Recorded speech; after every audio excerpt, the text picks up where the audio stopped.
Di awal cerita, kita diperlihatkan momen tragis yang mengubah hidup Edward ketika ia kehilangan ibunya di usia muda dan ayahnya yang menghilang entah kemana. Di tengah kesedihan akan situasi hidupnya, Ed kembali bersemangat ketika dia mendapatkan informasi bahwa dengan alkemis, keinginan membawa kembali ibunya dari kematian dapat terwujud. Edward Elric bersama adiknya Alfonso Elric dengan semangat belajar alkemis, khususnya mengenai transmutasi manusia. Dengan tekadnya yang besar, dia dan adiknya melakukan percobaan alkimia terlarang, dan itu berakibat fatal. Ed kehilangan lengan dan kakinya, sedangkan Alfonso kehilangan seluruh tubuhnya, hanya tersisa sebagai roh yang terikat pada baju zirah. Pada saat ini, Ed berada pada titik terendah dalam hidupnya. Fakta gagalnya transmutasi tersebut tidak hanya gagal membawa kembali ibunya dari kematian, tetapi juga mengakibatkan ia kehilangan tangan dan kakinya. Sedangkan adiknya, Alfonso, kehilangan seluruh tubuhnya, dan hanya tersisa rohnya yang terperangkap dalam baju besi. Kehilangan yang begitu besar ini menghantam Edward dengan keras. Ia merasa bersalah, tak berdaya, dan penuh penyesalan. Ia menghadapi perasaan takut, frustasi, dan keputusasaan yang mendalam. Rasa bersalahnya sebagai seorang kakak yang gagal melindungi adiknya menjadi beban berat baginya. Ia merasa bahwa kegagalannya adalah bukti ketidakmampuannya dan bahwa ia telah melanggar batasan-batasan yang seharusnya tidak boleh dilanggar oleh manusia. Transmutasi manusia merupakan sesuatu yang tabu dan terlarang di anime Fullmetal Alchemist. Sebenarnya, apa yang dilakukan Ed bersama adiknya Al merupakan perwujudan kesombongan manusia terhadap Tuhan. Dalam kehidupan nyata, kita bisa melihat bahwa banyak praktek manusia yang mencoba menggantikan posisi Tuhan dengan ilmu pengetahuan, berusaha untuk menghidupkan kembali orang yang telah mati, atau mengubah tubuh manusia secara radikal dapat dianggap sebagai campur tangan manusia dalam urusan ilahi yang seharusnya menjadi kehendak Tuhan semata. Pandangan ini juga dapat dikaitkan dengan konsep pertukaran setara yang ada dalam Fullmetal Alchemist. Pertukaran setara mengajarkan bahwa untuk mendapatkan sesuatu yang diinginkan, seseorang harus memberikan sesuatu dengan nilai yang setara sebagai gantinya. Dalam konteks agama, hal ini bisa diartikan sebagai menyerah kepada kehendak Tuhan dan menerima apa yang telah ditentukannya, tanpa mencoba untuk memanipulasi atau mengubahnya. Dalam pikirannya yang terguncang, Edward berada dalam titik internal yang mendalam. Ia mencari cara untuk memperbaiki kesalahan yang telah dilakukannya, sambil berjuang dengan keraguan diri, perasaan tidak berharga, dan rasa putus asa. Pada saat Edward tidak berdaya pada hidupnya, ia ditemui oleh Letnan Kolonel Roy Mustang. Dia diberi kesempatan untuk menjadi anggota militer negara Amestris sebagai alkemis negara. Ini menjadi titik balik dalam perjalanan mereka. Kolonel Mustang menjelaskan bahwa dengan menjadi alkemis negara, Ed dapat melakukan penelitian tentang alkemis untuk mengembalikan tubuh adiknya yang hilang. Dari sini menjadi awal perjalanan mereka untuk saling berjanji mencari batu filosofi untuk memulihkan tubuh mereka. Fanatisme buta. Dalam perjalanan mencari batu filosofis, Ed bersaudara tiba di kota Lair. Di sana, mereka bertemu dengan seorang wanita bernama Rose yang sedang berdoa di depan patung agama Litu. Rose berharap agar kekasihnya yang telah meninggal dapat dihidupkan kembali. Melalui percakapan singkat dengan Rose, Ed kemudian diperkenalkan kepada sang pendeta agung yang merupakan pemimpin agama Litu. Sejak awal, Ed mulai merasa ada sesuatu yang janggal dalam kepercayaan masyarakat Layar terhadap agama Litu. Ed yang memiliki sikap skeptis dan berpikir kritis, mulai curiga terhadap kebenaran di balik keyakinan fanatik masyarakat. Pemahaman yang dangkal masyarakat dan kepercayaan yang membabi buta memuja agama Litu membuat Ed prihatin akan keadaan masyarakat Layar. Sang pendeta agung dengan cerdiknya memanfaatkan keyakinan fanatik masyarakat untuk mencapai kepentingan pribadinya. Ia menyebarkan kebohongan dan menutup-nutupi fakta untuk mempertahankan kekuasaannya dan mengendalikan massa. Kegelisahan Ed semakin meningkat ketika menyaksikan bagaimana fanatisme masyarakat membuat mereka mudah dimanipulasi dan terperangkap dalam perangkap kebohongan. Melalui pertarungannya dengan pendeta agung, Ed bersaudara berhasil menyadarkan masyarakat layar bahwa selama ini mereka telah ditipu oleh pendeta agung. Sebagai seorang alkemis yang memegang prinsip alkimia, yakni tetapkan hatimu pada kenyataan, Ed selalu menolak, terjebak dalam fanatisme dan berusaha mencari kebenaran yang lebih dalam. Dia menyadari bahwa keyakinan tanpa dasar yang kuat dan pemikiran kritis hanya akan menghambat perkembangan dan pemahaman yang lebih mendalam tentang dunia. Keberanian Ed dalam menghadapi fanatisme dan menggali kebenaran membawanya untuk mempertanyakan dan menemukan tujuan sejati dari perjalanan hidupnya. Pengalaman Ed di kota layar mengajarkan kita untuk senantiasa memiliki sifat kritisisme. Kita harus mengerti bahwa kehidupan tidak dapat dijalani dengan kepercayaan yang membabi buta tanpa pertimbangan rasional. Namun juga tidak boleh tanpa keyakinan sama sekali.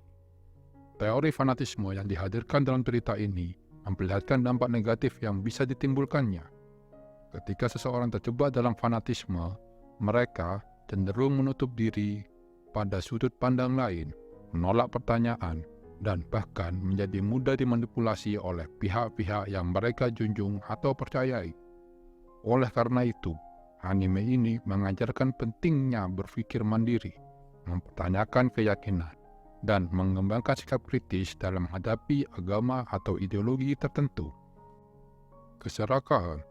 Pertemuan Edward dengan Sue Tucker jadi ketika Edward dan saudara laki-lakinya Alphonse Elric melaporkan kejadian di kota layar kepada Kolonel Mazda. Sue Tucker terkenal karena berhasil menciptakan alkimia transportasi makhluk hidup, termasuk anjing yang dapat berbicara bernama Alexander. Namun, di balik kesuksesan Sue Tucker dalam menciptakan transportasi makhluk hidup, tersembunyi sebuah tema yang menyentuh aspek psikologis dan filosofis dalam cerita, yaitu teori keserakahan manusia. Sue Tucker adalah contoh nyata dari manusia yang terjerat dalam keserakahan dan obsesi untuk mencapai tujuan tertentu tanpa mempertimbangkan konsekuensi etika dari perbuatannya. Ia mengorbankan nyawa makhluk hidup demi mendapatkan hasil yang diinginkannya, termasuk nyawa dari istrinya dan anaknya. Pelajaran pertama yang dapat diambil dari pertemuan ini adalah tentang etika dalam penelitian dan penggunaan kekuatan. Dalam hal ini kemampuan alkimia. Sue Tucker dengan jelas melampaui batas-batas etika dengan menciptakan makhluk hidup hanya demi memuaskan ambisinya.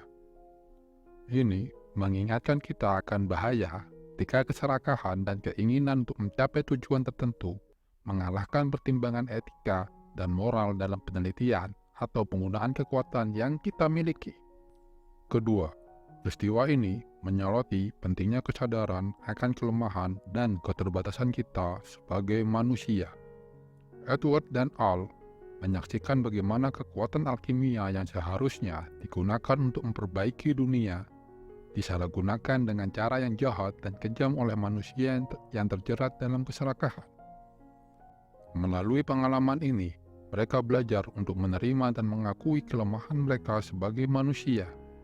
Mereka menyadari bahwa walaupun memiliki kemampuan yang luar biasa, manusia tetap memiliki batasan dan tidak boleh terjebak dalam obsesi untuk mencari kekuasaan atau kemampuan yang melebihi kapasitas manusia itu sendiri. Teori keserakahan manusia ini memberikan dimensi filosofi yang mendalam dalam cerita Fullmetal Alchemist. Karakter Sue menjadi representasi dari ambisi yang berlebihan dan cara obsesif dalam mencapai tujuan. Peristiwa ini mengingatkan kita tentang bahaya ketika manusia telah kehilangan keseimbangan dan kontrol diri dalam mengejar tujuan mereka. Dalam kehidupan nyata, teori keserakahan juga relevan, mengingatkan kita untuk selalu bersikap bijaksana dan berpikir kritis dalam menghadapi godaan untuk mencapai keinginan dengan cara yang tidak etis atau merugikan orang lain. Selain itu, momen ini juga mengajarkan pentingnya kebijaksanaan dalam menggunakan kekuatan dan kemampuan yang kita miliki. seperti yang ditunjukkan oleh Edward dan Alphonse. Kekuatan alkimia yang luar biasa harus digunakan dengan penuh tanggung jawab dan pertimbangan yang matang. Memahami batasan dan konsekuensi dari tindakan kita adalah langkah penting dalam menjaga keseimbangan dan harmoni di dunia ini. Pertemuan Ed dengan Zoe dalam cerita Full Metal Alchemist membawa kita pada refleksi mendalam tentang etika, kelemahan manusia, dan bahaya dari keserakahan. Melalui kisah ini, kita diingatkan untuk selalu bersikap bijaksana dalam mengejar tujuan dan mengenali batasan dan keterbatasan sebagai manusia. Kebenaran Philosopher's Stone. Ketika Edward mengetahui kebenaran Philosopher's Stone dari Dr. Marco, bahwa batu yang selama ini mereka cari terbuat dari nyawa manusia, perasaan dan psikologi Ed mengalami perubahan yang mendalam. Pengetahuan ini mengguncang dasar moral dan etika Edward, karena ia menyadari betapa kejamnya praktek tersebut dan bagaimana nyawa manusia dikorbankan hanya demi sebuah kekuatan. Edward awalnya berharap Philosopher's Stone akan menjadi solusi untuk mencapai tujuan mereka tanpa harus mengorbankan banyak nyawa atau banyak usaha. Namun, ketika ia mengetahui kebenaran gelap di balik batu tersebut, perasaan bersalah dan penyesalan menghantuinya. Ia merasa sangat enggan menggunakan batu Philosopher's Stone untuk mengembalikan tubuh adiknya, Alphonse. Salah satu alasan keengganannya adalah karena Edward menyadari betapa kejamnya praktek tersebut. Dia menyadari bahwa menggunakan batu Philosopher's Stone berarti dia harus turut bertanggung jawab atas kematian banyak orang yang tidak bersalah. Bagi Edward, tidak ada alasan yang cukup kuat untuk mengorbankan banyak nyawa manusia hanya untuk memulihkan tubuh Alphonse. Selain itu, Edward juga merasa bersalah atas kesalahan yang pernah dia lakukan selama mencari batu Philosopher's Stone. Dia menyadari bahwa ambisinya untuk mencari jalan pintas dan kekuatan tanpa mempertimbangkan konsekuensi telah membawa banyak penderitaan bagi orang lain. Dia merasa bersalah atas tindakannya yang tidak bertanggung jawab dan menyadari bahwa mencari jalan pintas hanya akan membawa bencana yang baru. Kesadaran akan teori jalan pintas ini membuat Edward mulai merenungkan arti dari usaha dan pencarian makna hidup. Dia menyadari bahwa mencari jalan pintas atau kekuatan yang berlebihan tidak selalu membawa kebahagiaan atas pemenuhan diri. Sebaliknya, Edward mulai menghargai proses dan perjuangan yang harus dilalui dalam mencapai tujuan. Dia menyadari bahwa mengembalikan tubuh Alphonse bukanlah tentang mencari jalan pintas atau kekuatan magis, melainkan tentang ketulusan, pengorbanan, dan kerja keras. Keengganannya untuk menggunakan batu Philosopher's Stone juga menunjukkan bahwa Edward telah belajar dari kesalahan masa lalunya dan telah berkembang menjadi pribadi yang lebih bijaksana dan bertanggung jawab. Dia menyadari bahwa mencari jalan pintas atau menggunakan kekuatan dengan cara yang tidak etis hanya akan menyebabkan lebih banyak masalah daripada solusi. Dengan keengganannya tersebut, Edward juga menunjukkan integritas dan nilai-nilai moral yang kuat. Dia memilih untuk mempertahankan prinsip-prinsipnya dan tidak mengorbankan prinsip-prinsip tersebut demi keuntungan pribadi jangka pendek. Keengganannya untuk menggunakan batu Philosopher's Stone menjadi simbol dari kematangan karakternya dan komitmen untuk menjalani hidup dengan integritas dan kejujuran. Dalam menghadapi keengganannya tersebut, Edward membuktikan bahwa mencari jalan pintas bukanlah jawaban atas permasalahan dalam hidup. Sebaliknya, perjuangan, pengorbanan, dan kesetiaan pada nilai-nilai moral yang benar yang membawa makna dan kebahagiaan sejati dalam hidup. Pelajaran hidup dari pengalaman Edward ini mengajarkan kita untuk menghargai proses dan perjuangan dalam mencapai tujuan, serta mengutamakan nilai-nilai moral dan etika dalam menghadapi tantangan hidup sehari-hari. Konspirasi dan homunculus. Edward mengetahui tentang konspirasi dari negara Amestris dan homunculus melalui serangkaian kejadian yang mengungkapkan kebenaran di balik tirai-tirai pemerintahan. Seiring berjalannya waktu, Edward mulai mencurigai sesuatu yang tidak beres di balik operasi pemerintahan dan tentara negara Amestris. Ketika Edward dan Alphonse mengikuti petunjuk yang mengarah pada Philosopher's Stone, mereka secara tidak sengaja terjerat dalam konspirasi yang lebih besar, yakni melibatkan homunculus, makhluk buatan manusia yang memiliki tujuan misterius. Puncak dari kesadaran Edward tentang konspirasi ini adalah ketika mereka bertemu dengan homunculus yang bernama Father. Father mengungkapkan tujuan sejatinya dalam menciptakan negara Amestris dan mencari Philosopher's Stone yang berlimpah. Tujuan utamanya adalah untuk menciptakan Philosopher's Stone raksasa yang akan memungkinkan mereka untuk mencapai keabadian dan kekuasaan mutlak. Dan lebih mengejutkannya lagi, pemimpin negara Amestris, yakni King Bradley, merupakan salah satu dari homunculus. Amestris ternyata dibangun sebagai medan uji coba untuk menciptakan Philosopher's Stone dengan mengorbankan nyawa rakyatnya sendiri dalam perang dan konflik. Kekuasaan Father tumbuh dari energi jiwa yang dikumpulkan dari korban-korban ini. Hal ini mengungkapkan sifat kejam dari penguasa Amestris yang menggunakan rakyatnya sendiri sebagai alat untuk mencapai ambisi pribadi mereka.